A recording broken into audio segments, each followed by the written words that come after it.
मैथिली गीत संगीत के लिए सबसे नीक चैनल एपी सीरीज दरभंगा के एखने लाल बटन दबाकर सब्सक्राइब करू और घंटी के निशान बटन के जरूर दबाबी ताकि नव नव ऑडियो आ वीडियो अहाँ सब लग तुरंत पहुँच सके।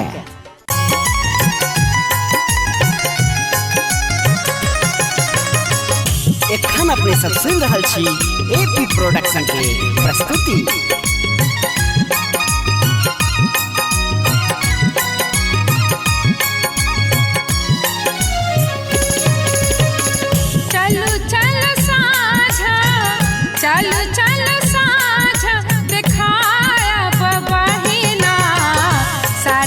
भवानी के मनाया बहिना शारदे भवानी के मनाया बहिना सब मिलिया स्तुति गाया बहिना शारदे भवानी के मनाया बहिना शारदे भवानी के मनाया बहिना।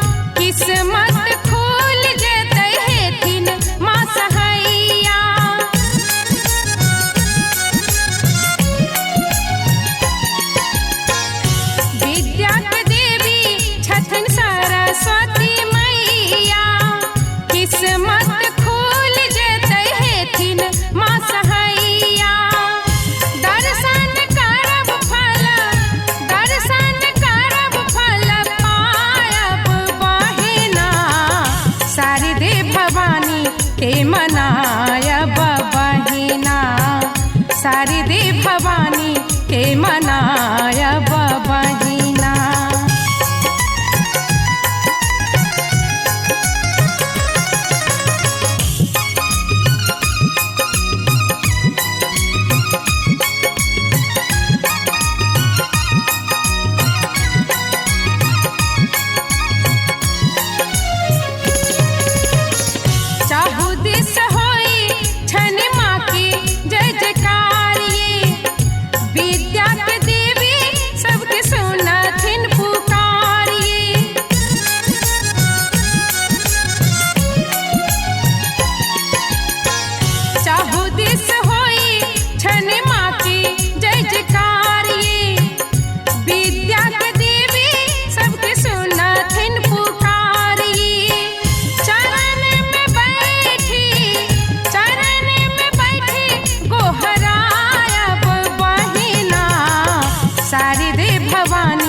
के मनाया बहिना शारदे भवानी के मनाया बहिना।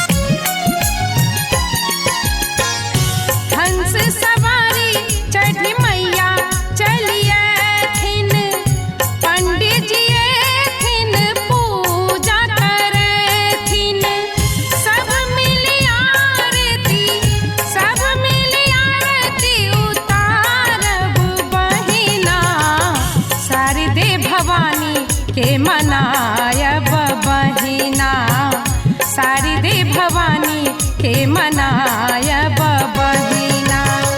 चलू चल साझा दिखाया बहिना शारदे भवानी के मनाया बहिना शारदे भवानी के मनायब बहिना। सब मिलिया स्तुति, सब मिलिया स्तुति गायब बहिना। शारदे भवानी के मनायब बहिना, शारदे भवानी के मनायब